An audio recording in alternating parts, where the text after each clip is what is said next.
Okay. Oh, I'm supposed to ask you the question? I don't know. I don't think there's any questions. Make sure you edit this part. I said this just in design. Okay. So we want to talk about your first actual teaching practice, even though you are a quite experienced teacher. So what will you be focusing on for your first week? Well, since I don't really know what is the first week of the class, of the clinicals, I'll just be continuing whatever unit my students are working on. I think clinicals start like in 2 or 3 weeks. So in social studies, they're doing Rome, ancient Rome, and in English, we're doing Charlie and the Chocolate Factory for our literature unit. And comparative writing for writing and verbs for grammar. So do you have any special learning techniques that you'll use really for the Charlie and Chocolate Factory reading that you will to help the students understand the language of the right? Well, I got a literature unit, and so we'll be using that.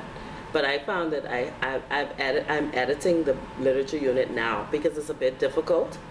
It was okay for the last set of students that I had, but these students it's going to be a little bit more difficult. And also we're going to be using vocabulary dictionary to get them to know the vocabulary. But this only means that what we could read maybe in 5 weeks, we might have to read it in 10 weeks because it takes a lot longer when we have to go through all of the vocabulary before we could even do any other kind of comprehension. So we'll see how it goes. Because the children are familiar with the story, we might not have to nitpick at the vocabulary first, but we'll be able to see that. So maybe you can walk us through what your objectives are. What are the main, your SLOs for the unit with Charlie and the Chocolate Factory, really because you're dealing with second language, English is the second language kids. Right. So for that, the main, their objectives for this unit, they're not only reading the story for enjoyment, right? This is their actual first novel study because they don't do novel studies in first and second grade. And so the objective is for them to understand this book, even though it's a fun children's book, it's also a piece of literature. And so we're going to be doing a lot of higher level thinking skills where they are able to analyze characters and be able to be imaginative and creative. So a lot of the unit is not just what happened in the story, recall details. It's more about what do you imagine the chocolate factory to look at. And so I really want them to explore the book as a piece of literature instead of just another baby story as they've been reading all along. So can you walk us through what that would look like? Let's, for example, talk about inner feelings that Charlie may have while he's at the factory and thinking he's not going to get selected. How do you get a child that's second language that's never been to a factory before, pull that out and be able to walk a path to mind map that?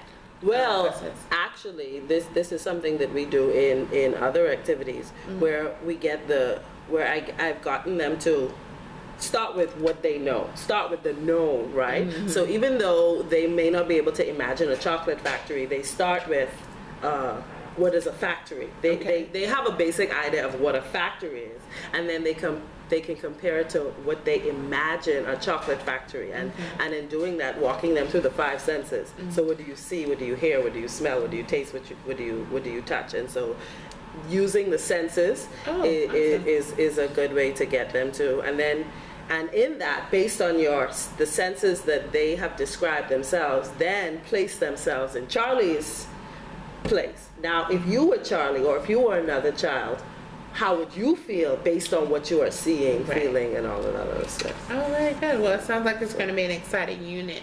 And then you said in social studies you're doing Rome, which again is definitely subject removed from these children. So can you walk us through maybe a class, one lesson that you would do to help with your introductory class? Introductory to Rome. So we start with the legend of Rome, so the story of Romulus and Remus, and in that I will incorporate several different media for the children with different learning profiles. So first I tell the story, and I like teaching the unit on Rome because I could dramatize, I could tell them a story. They like it when it's not just notes on the board. So Right. you tell them the story of Romulus and Remus and how they were kidnapped and abandoned, you put the sound effects in it. And then after that, after they've heard it, then they can read it. Okay. And then after they read it, then they can watch the cartoon. Okay, and then based on all of that, then at the end of it, they will draw it, where they draw a comic strip of the details of the story. So to make sure that at the end of it, the objective was for them to be able to retell this story, summarize the legend of Rome, and they'll be able to do that. Okay. Well, it sounds like you are really prepared for your first week. Classroom expectations. Again, I know this is for you. You already have a standard because you've been teaching these kids already for 6 months, but can you talk about some of the routines that you have for classroom management and expectations for student performance inside the class? How do you manage that? Well, I just told the homeroom teachers today that even though we have expectations and procedures, I'm still trying to see how we could improve and make things more efficient for all of them, because I've found that these children are not getting it as quickly as the other students are getting it. So of course, expectations for them to turn in their work on time, to complete their homework, to be polite, to be courteous, to participate, right? And most of this, they know the procedures for the beginning of class. Like really, they have improved over the past few months.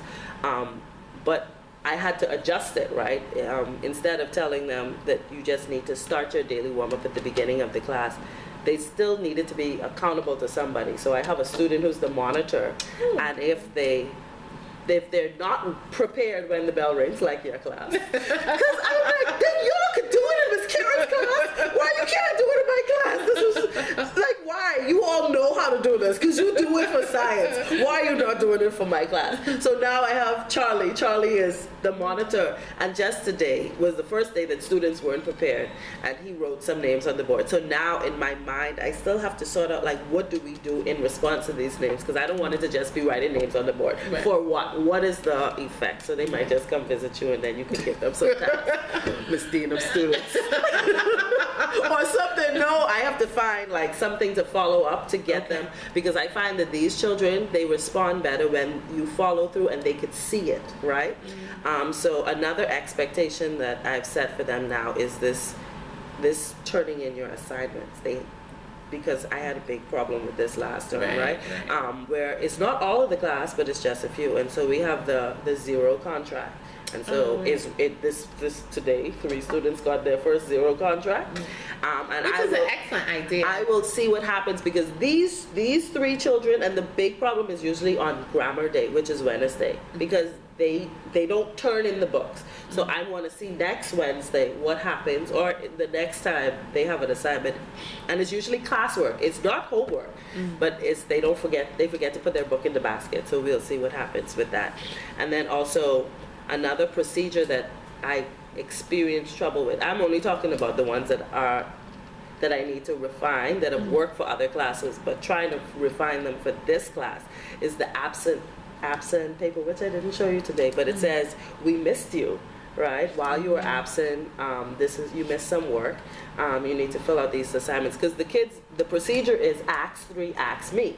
If you're absent, you ask 3 classmates what you missed, and then you come and you check and make sure it's right. But I found that they need something tangible that they could see to remind them to go and get the assignments, and remind them to do the assignments and turn them in if they're absent. So it's a form where they have the student who is absent, for each day they're absent, they get a yellow form, and they put the date, the subject. They ask 3 people, ask 3 of their classmates what is the assignment that they missed, and then they come to the teacher. And they say, is this everything? But they have a form that they filled out, and if there's any extra instructions, or if I need to give them some handouts that they missed, I can have that intentional time with them, because they remember to come and talk to me, and then I write it on the form. It has a due date. So I think just by giving these kids something because they don't remember anything, they don't remember nothing. They need things that they can see. So it's a lot more like forms and different strategies that I'm trying to use, just so they could be where my old class used to be. Which took 3 years. But I know I'm 3 years. right. I No, need you to be there don't. now. Well, Miss So- Barbara, it sounds like you are well prepared for your first week and much success. And we look forward to talking afterwards. Thank you very much. Okay, before we go to talk about the rubric, remember? I don't know what- Oh, but I covered some of that. Oh, you did? Oh, okay. I remembered don't know. it. But Oh, you can- remembered it? No, no, no. Okay, goodbye. Bye. That was more than 5 minutes.